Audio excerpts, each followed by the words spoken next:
तो पश्चिम एशिया में बीती रात जो कुछ भी हुआ उसे डिफेंस एक्सपर्ट्स ईरान युद्ध 2.0 का आखिरी ट्रेलर मान रहे हैं। सिर्फ 48 घंटे पहले ईरान के सुप्रीम लीडर मुस्तफा खामनेई ने अमेरिका के हमले का जवाब दोगुनी ताकत से देने की धमकी दी थी और IRGC ने ठीक वही करके दिखा दिया।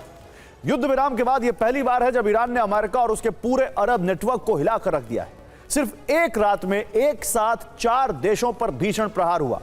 कुवैत से लेकर बहरीन तक अमेरिकी फौज के सबसे सुरक्षित ठिकाने थर्रा उठे। हालात इतने बेकाबू हो गए कि अमेरिकी वायुसेना को अपने फाइटर जेट्स इजराइल से अरब भेजने पड़े। अमेरिका कह रहा है कि उसने सभी हमलों को नाकाम कर दिया, जबकि ईरान दावा कर रहा है कि यह तो सिर्फ शुरुआती प्रक्रिया थी। अब सवाल यह है कि क्या पश्चिम एशिया एक और बड़े युद्ध की दहलीज पर खड़ा है?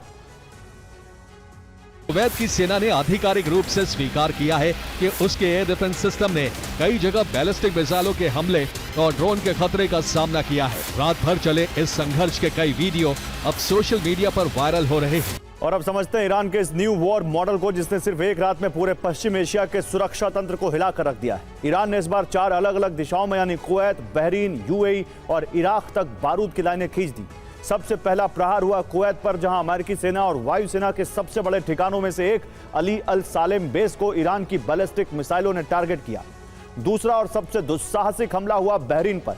बहरीन में सीधे अमेरिकी नौसेना के 5th फ्लीट मुख्यालय यानी 5वें बेड़े के हेडक्वार्टर पर मिसाइलें और सुसाइड ड्रोन दागे गए, जिसके बाद बहरीन को अपना पूरा एयर स्पेस लॉक करना पड़ा। ईरान का तीसरा निशाना बना UAE का अल दफरा बेस। इस बेस से अमेरिकी रिफ्यूलिंग टैंकर ऑपरेट करते हैं और ईरान की नाकेबंदी की निगरानी रखते हैं। ईरान ने यहां भी मिसाइलें बरसाईं। और चौथा फ्रंट खुला इराक में, जहां इरबिल क्षेत्र में मौजूद ठिकानों पर ईरान ने तबाही मचाई। युद्ध विराम के बाद यह पहली बार हुआ है जब ईरान ने एक ही रात में एक साथ इतने सारे मोर्चों पर अमेरिकी नेटवर्क को सीधे नेस्तनाबूद करने की कोशिश की है। और अब बात करते हैं ईरान के सुप्रीम लीडर मुस्तफा खामनेई की उस रेड लाइन की, जिसने अमेरिका के पूरे सुरक्षा तंत्र को हिलाकर रख दिया है। इस पलटवार की सबसे बड़ी वजह बनी केश्म द्वीप पर हुआ हमला।